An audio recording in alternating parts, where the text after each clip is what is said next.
Good afternoon and welcome to Bariatric Friday. My name is Kemal Erkan. I'm the chairman of American Surgery Center. This is our weekly bariatric update where we go through a lot of different topics involved bariatric surgery, pre and post surgery. And for those who are already in the program or already completed the program, or maybe thinking of getting the surgery. So this is a resource for those individuals who are looking to find the most effective solution for morbid obesity. So I have Dr. Isaias Irgau with me. And Dr. Irgau, how are you doing? I'm doing great, Kemal. It's again great to be back on another session of Bariatric Friday. The feedback I get from our patients is always great. They appreciate the variety of topics that we cover. They appreciate the casual nature of our presentation in that it is more conversational than lecture type. And many patients tell me they have no questions before surgery because they watched many of the sessions we have on Bariatric Friday. That's great to hear. And the last session that we did was part of the, it was the first time we tried where I was doing the mock patient for a nutrition visit with one of our dietitians. And I think that we'll have another session because we covered some and we are going to cover some more. Our goal is to provide more resources out there so then every time there is a need, they can actually turn one of these videos on and then maybe watch it and rewatch it again to get the information that they need. We try to keep these shorter than regular lectures, as you mentioned, but we also have our regular lectures twice a month on Tuesdays at 6 p.m. You can get the information on our website as well as on our Facebook and other social media sites. So we are going to discuss the bariatric surgery types, what's right, what's not, which one is the best.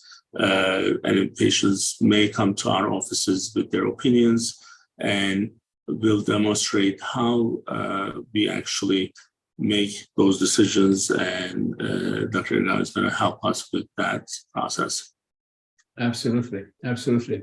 So essentially, as we've said many times, bariatric surgery is now established as the most effective treatment we have for morbid obesity.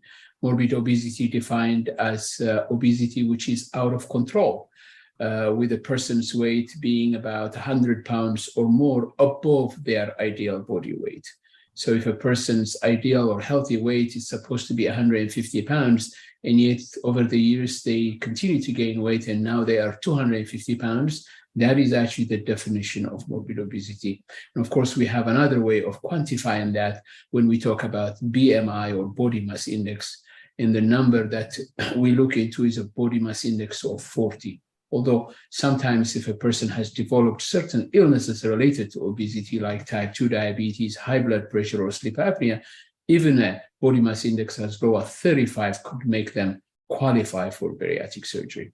So the issue is, what type of bariatric surgery? Of course, the best bariatric procedure will be the one that is appropriate for that particular patient, right? And where patients are different, and we have to apply the individual's particular history, comfort level, risk tolerance, and all those things have to be brought into consideration when we make a decision about which is the best bariatric procedure. And needless to say, this is a decision that is made in a collaborative fashion between the bariatric surgeon and the patient as well. Of course, we can look at bariatric procedure in terms of their invasiveness, right? Kemal, like we've said before, we talk about the least invasive procedure that we offer, like the gastric balloon, for instance, and then we can talk about the more invasive procedure like the duodenal switch. And then there are other procedures in between, like the gastric band, the gastric sleeve, which is by far the most common and popular procedure that we do. And of course, the fairly well-established procedure from a long time ago, which is the gastric bypass. I would like to start with the most common procedure, if I may, Kemal, which is the gastric sleeve. And the first myth I want to throwaway is that the gastric sleeve is not the placement of a device, right? Because the name of the procedure itself kind of makes people think as if we're going to put a sleeve around the stomach. Well, it's not. What we do with the gastric sleeve is actually division of the stomach. So the stomach that was large like a watermelon now is divided with a portion of the stomach removed, and it looks more like a banana now. That's really the essence of this sleeve gastrectomy. Well, if you remember, I used to think that it was, and earlier on, it was something that we were taking that extra skin, extra stomach that we were cutting and then wrapping around the other. So apparently that was not the case. So absolutely. If we have to come up with a new name, it would be different, I guess. But it's mainly taking that big portion that's no longer needed and making the stomach a lot smaller than what it is. But we still have a stomach, right? Absolutely. So it shows you that the stomach as an organ plays a very important role in our energy balance, in determining how much fat we will accumulate and therefore excess weight over the years, right? Because it determines how much food we eat. And it's not just a question of the stomach being large and accommodating for us to eat when we feel like eating, Kemal. It's more than that. The stomach actually does have a critical role in communicating with our brain about levels of hunger and levels of fullness.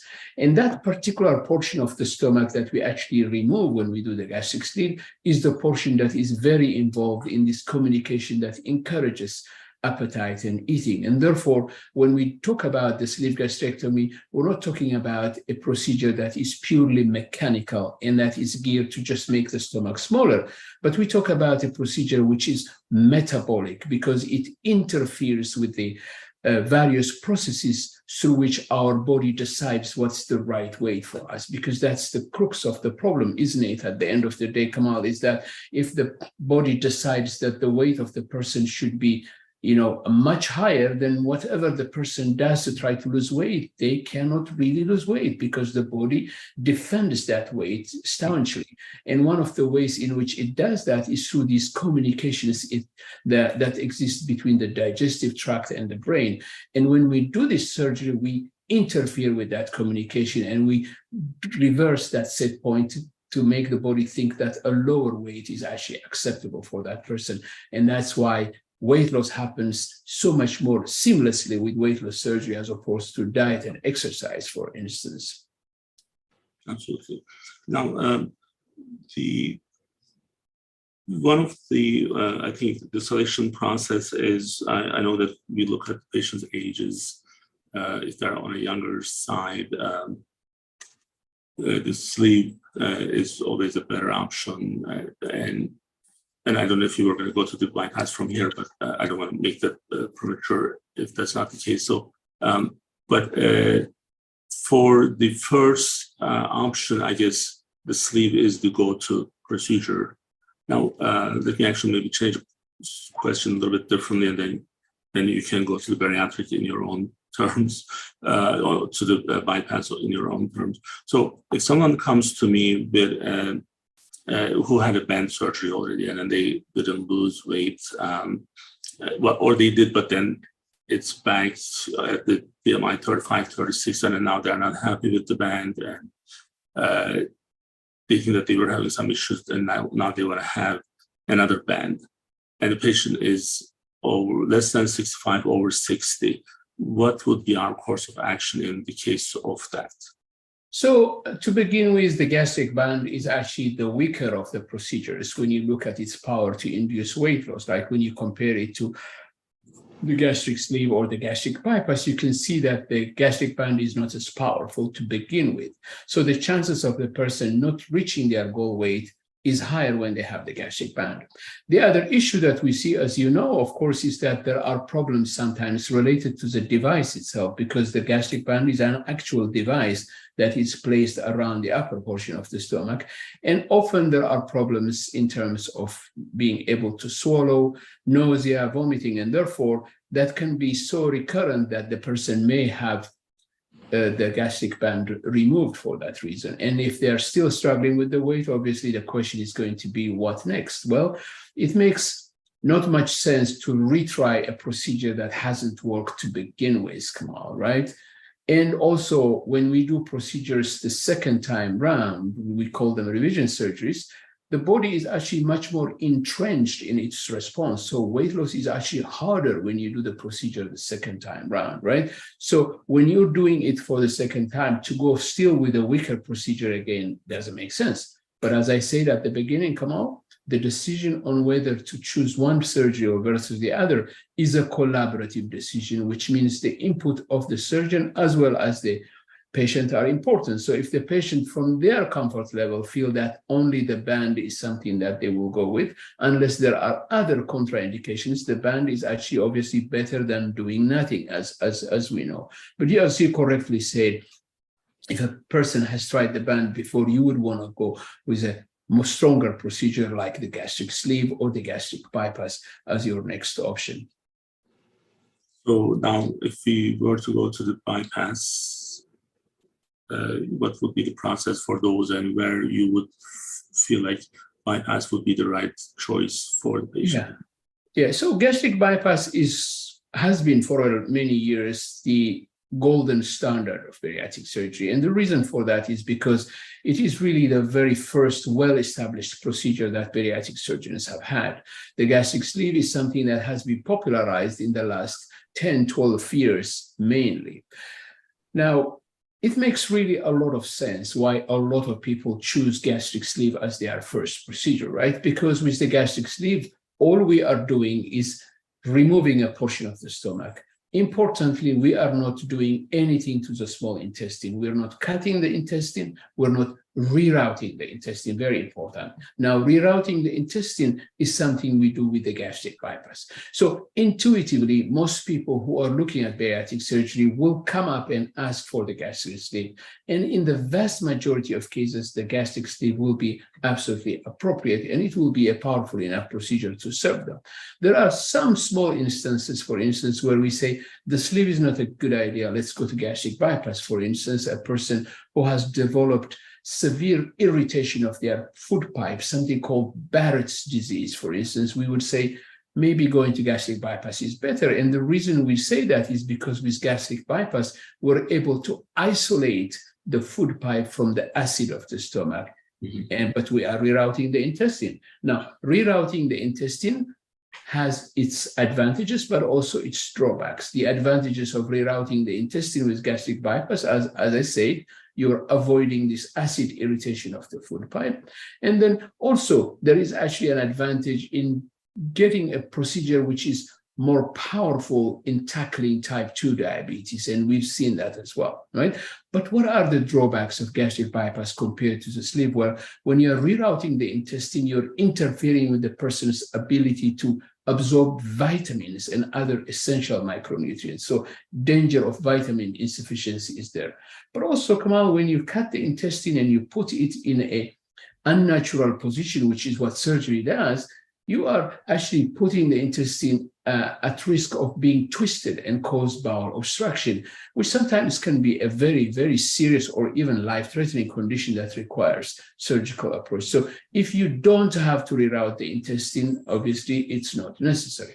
Another thing that we talk about, obviously, in terms of risk of gastric bypass is formation of ulcers, and ulcers can bleed, they can perforate, and all that is avoided when you're doing the sleeve. Now, as I said, there are certain situations where the gastric bypass is the chosen procedure, but the vast majority of patients will be absolutely fine with the gastric sleeve. So the term bypass, and then you mentioned the vitamin deficiencies. So when we don't have a stomach anymore, right? So in the situation of the bypass, the stomach is not doing what it should be doing because there's no stomach. Is that right?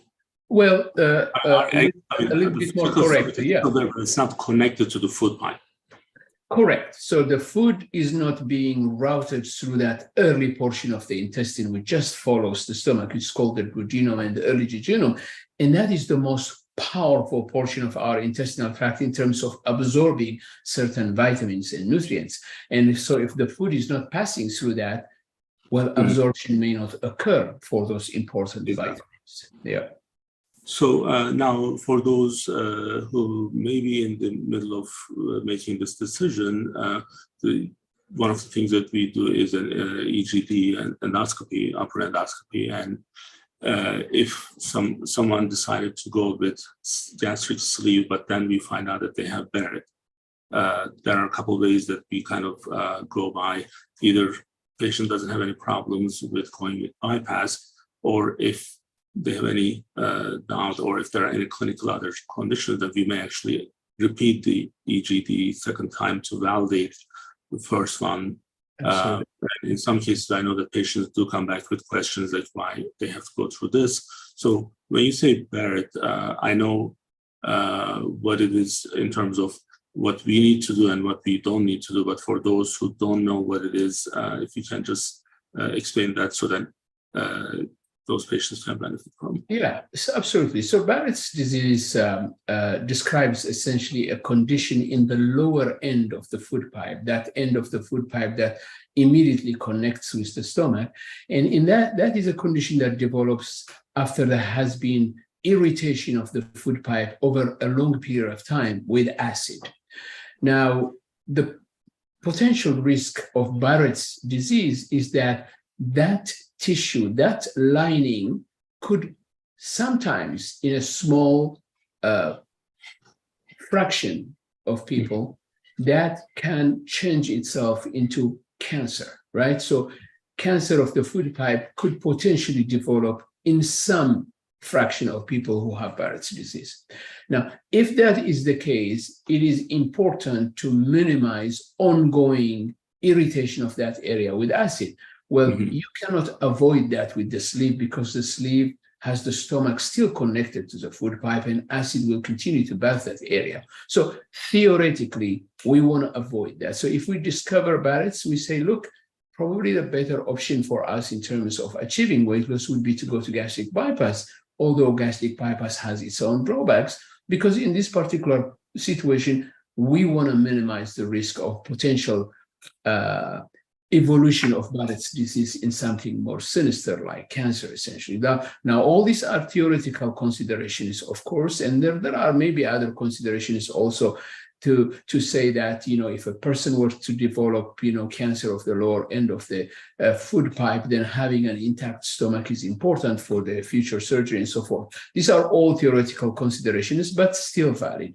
But at the end of the day, Kemal, it is very important to understand that the most critical discussion is the one that occurs between the surgeon and the patient at the time of consultation. And why is that? And it is because everyone is different.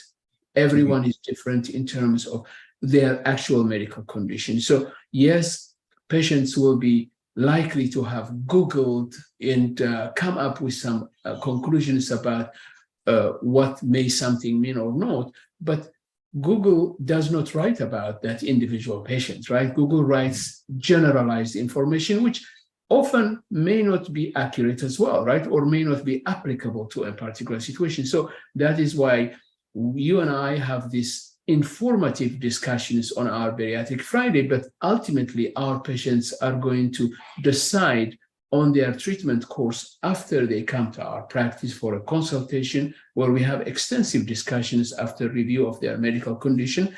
And that discussion is actually ongoing. As you know, our patients have to go through a fairly extensive process of evaluation with nutritionists, with psychologists, and other specialists, and they will be meeting up with their surgeon on a number of occasions through that process. And those occasions will be important for them to continue that discussion so that they feel comfortable with the choice they make about what is ultimately better for them.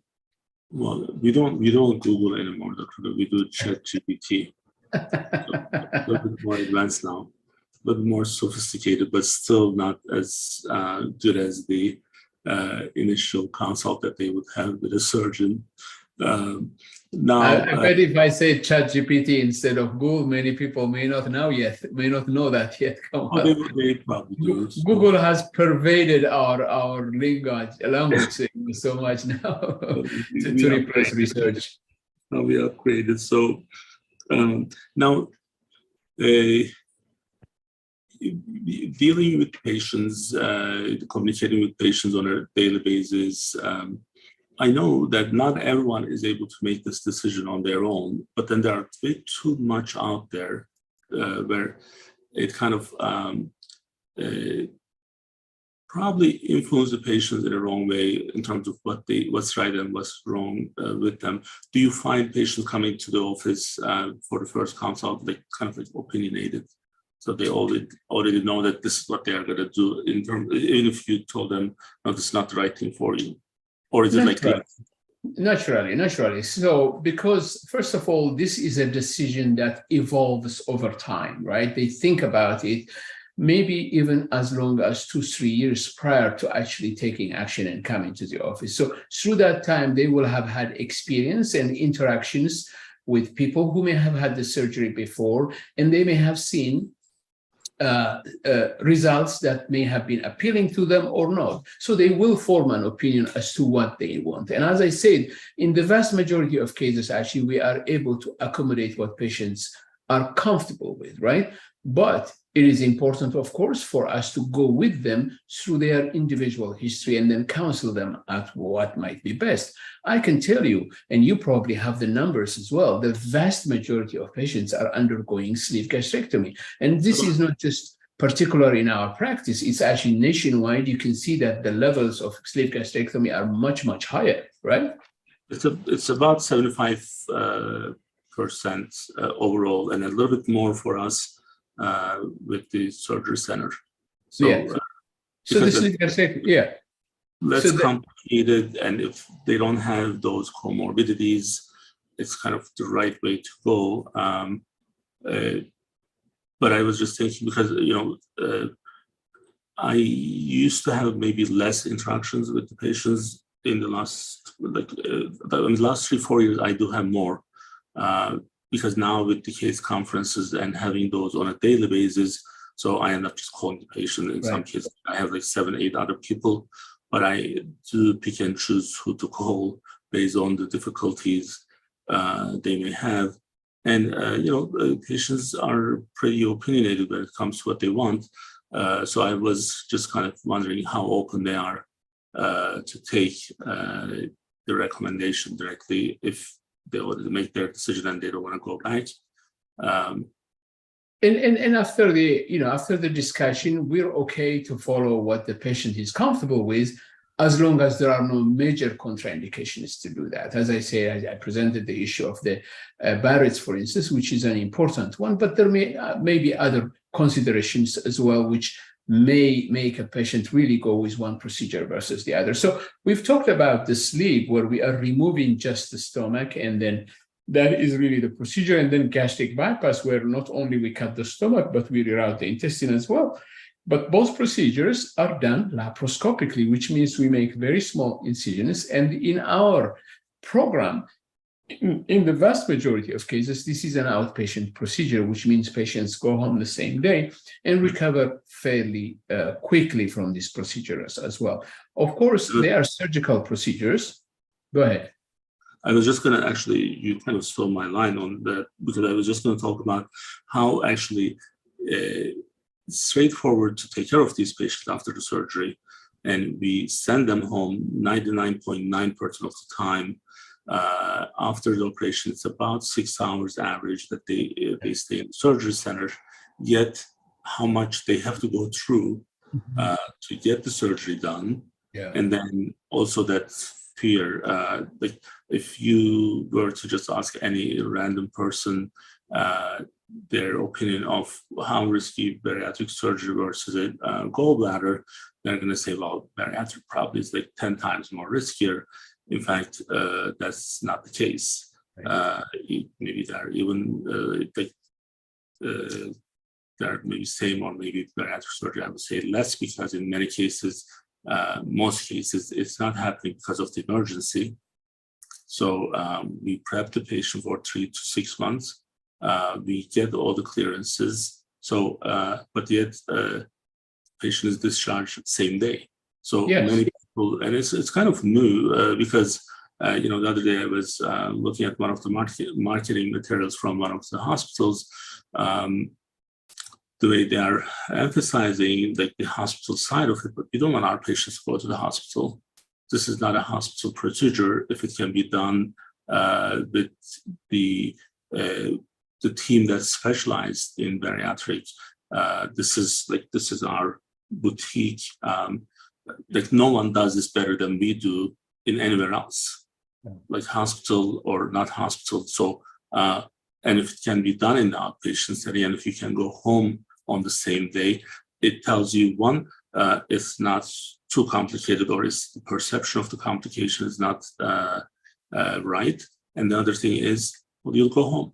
So there's no hospital fear of staying in the hospital or getting staph infection at the hospital, and all those issues that you have complications. So this is the best place to do it, and same day home. So I think that says a lot for those who really want to follow what we are saying. So this is not a procedure where you have to stay in the hospital for a week. So and then that's what we are prepping the patients for, the clearing process, getting them ready with several different specialties, multidisciplinary approach.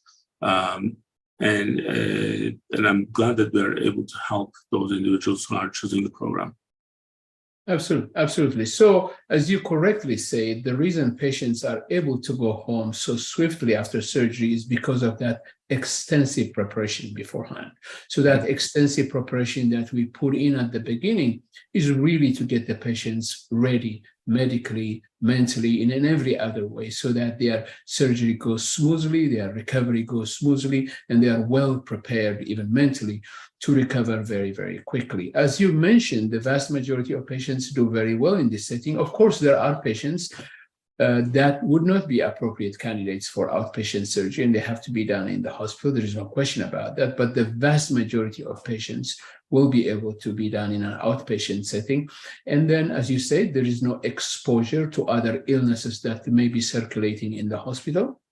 And as you said, there is this important component of comfort or that patients will experience when they go and have a procedure in a center that specializes in that procedure, where, from the person who greets them at the door of the surgery center to the nurse that helps them get discharged, all they do is bariatric surgery day in and day out. So that level of care, obviously, when it can happen, and in our setting, obviously, it is happening, it will be desired. Who would be against that? There is no question about that, right?